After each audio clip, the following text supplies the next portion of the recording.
Pero antes, el país entero está pendiente de esto porque esta mañana comienza el segundo día de deliberaciones del jurado en el juicio al expresidente Trump en Nueva York. Los 12 miembros, que son 7 hombres y 5 mujeres, piden volver a escuchar el testimonio de 2 testigos clave, donde se habla de una reunión en la famosa Torre Trump. Y nos conectamos en vivo con Peggy Carranza, quien está siguiendo muy de cerca todo lo que acontece en este juicio que es sin precedentes. Peggy, te escuchamos.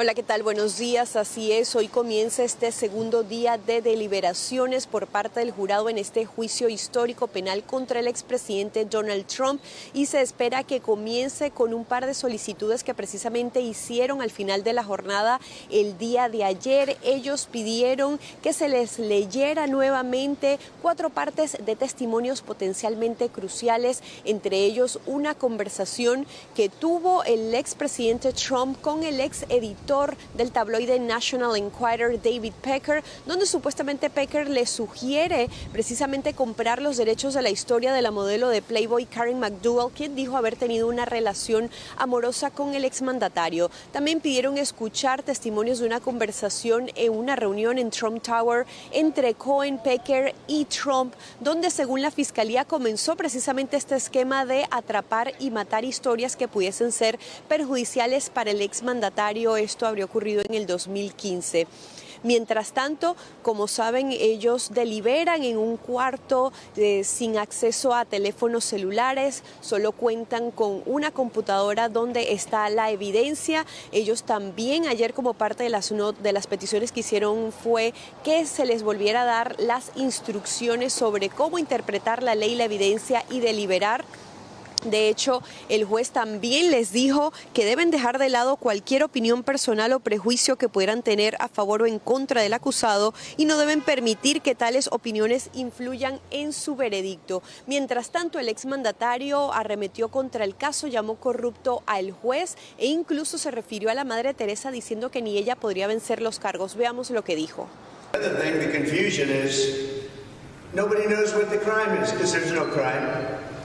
Nobody knows what the crime is. The DA didn't name the crime. They don't know what the crime is. That's what the problem is.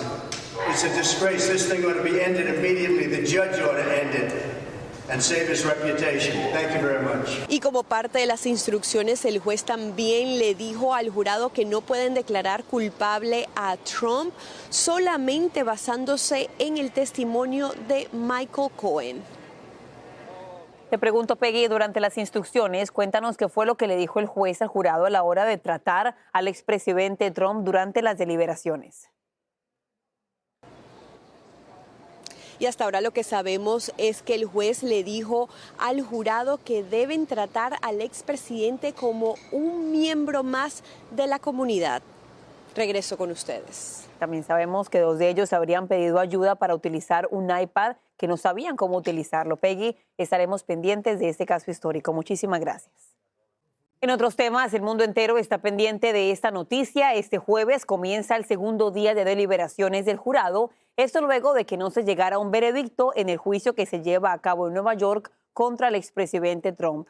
Y nos preguntamos qué se puede esperar para el día de hoy, que es jueves. Nos acompaña en vivo el abogado penalista y exfiscal Roberto Osuna. Abogado, bienvenido a La Voz de la Mañana. ¿Usted cómo está? Yo estoy muy bien. ¿Cómo están ustedes? Muy bien, fantástico. Llenos de preguntas para usted, abogado. Una de ellas es la siguiente. El jurado está pidiendo volver a escuchar las instrucciones que les dio el juez Juan Merchan el día de ayer.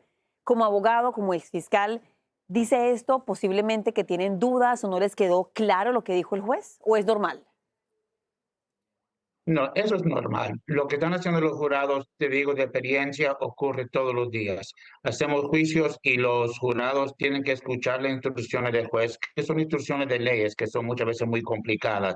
El hecho que el juez se lo tuvo que leer de nuevo es nada extraño. Se lo pueden pedir 3, 4, 5 veces, porque últimamente eso es el caso, eso es lo que ellos tienen que decidir, lo que están en esas instrucciones. Eso es totalmente normal.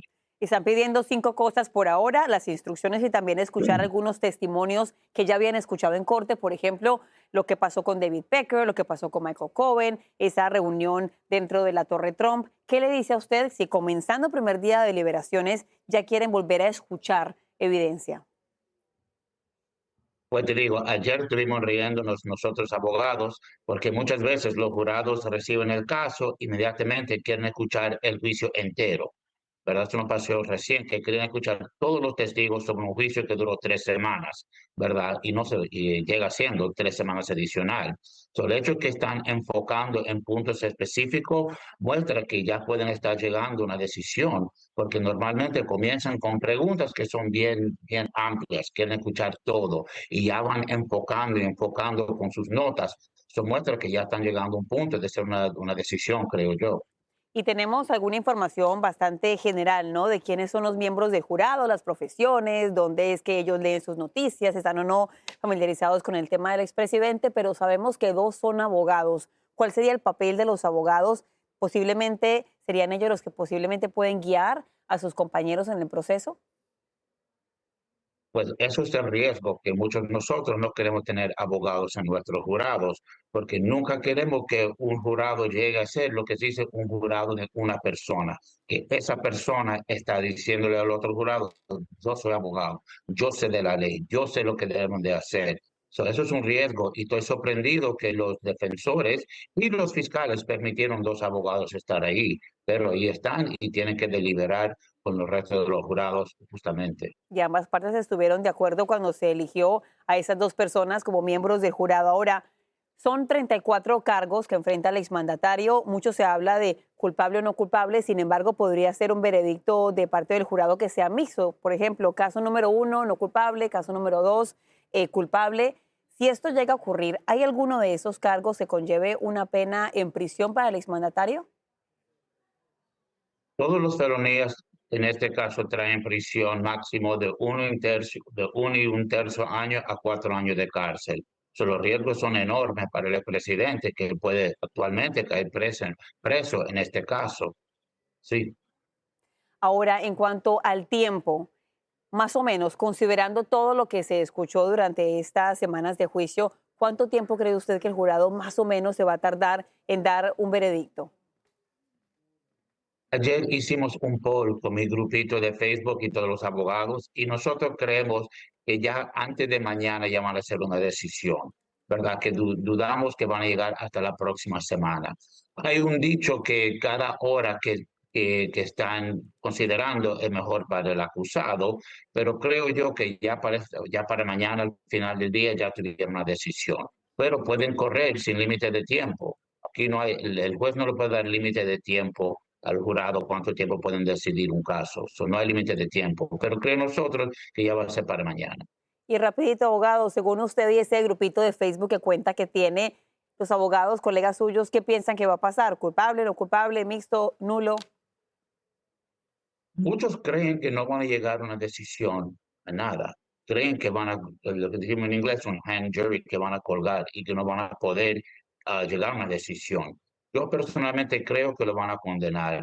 Yo personalmente creo que la Corte de Apelación quizás va a votar este caso enteramente, porque no creo que han probado por ley una violación de otra ley. Eso de que fue algo a afectar la elección. Todo lo que se hace en una campaña es para influir en una elección. Y no es ilegal apagar a una persona por su silencio, ya han dicho. So, creo yo que la Corte de Apelación va a ver esto muy diferente que esta Corte Claro. o que los jurados lo van a ver. Bueno, veremos a ver qué pasa. Abogado Roberto Osuna, abogado penalista y fiscal. Qué bueno que se conectó con La Voz de la Mañana. Que tenga buen día y gracias. Gracias a usted. Paz, buen día. Y vamos con esto. Tremendo susto se vivió en un avión de American Airlines cuando el piloto recibió la orden de abortar el despegue segundos antes de hacerlo para evitar estrellarse contra otra nave que estaba aterrizando en el mismo momento. El incidente ocurrió cuando el aparato que volaba con destino a Boston rodaba por la pista a unas 110 millas por hora. Dejemos que sea Edwin Pitti quien nos cuente los detalles sobre este nuevo evento a bordo. Tremendo susto otra vez. Que esto está pasando demasiado, Edwin. En efecto, ¿qué tal, querida Eli? Un gusto saludarte. Imagínate ir dentro de un avión a punto de despegar y que cuando la velocidad alcance 110 millas por hora, el piloto tenga que frenar con mucha fuerza para evitar chocarse con otro avión. Eso fue precisamente lo que ocurrió aquí en el aeropuerto internacional Ronald Reagan con un vuelo de American Airlines que, como tú bien mencionas, disponía a viajar hacia Boston, pero estuvo a punto de chocarse en la pista de este aeropuerto muy reconocido en la capital política del mundo, cuando estaba a punto de estrellarse con ese avión de la aerolínea King, que realmente son aviones muy pequeños. Te comento, Eli, que expertos me están comentando que el error habría sido por parte de los controladores, que a lo mejor no vieron el pequeño avión en su radar y luego tuvieron que retroceder. Pero vamos a escuchar ese audio que a esta hora de la mañana está dando mucho de qué hablar.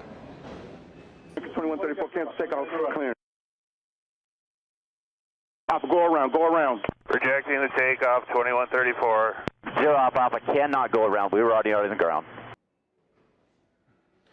Eli, luego de este incidente donde podemos ver esa gráfica en pantalla al momento que casi se estrellaban, afortunadamente nadie resultó herido, pero el vuelo tuvo que retrasarse, no salió sino hasta 4 horas después porque tuvo que completar una nueva inspección antes de salir. Por supuesto, la Administración Federal de Aviación ahora está diciendo que va a investigar este incidente, uno de los tantos que han ocurrido en este aeropuerto. Estamos en vivo desde Washington, D.C. Vuelvo contigo al estudio. Querido Edwin, y si no es una cosa es por otra, pero definitivamente hay que parar en este asunto porque todos de alguna forma estamos afectados. Te agradezco mucho este informe en vivo desde allí, desde el aeropuerto.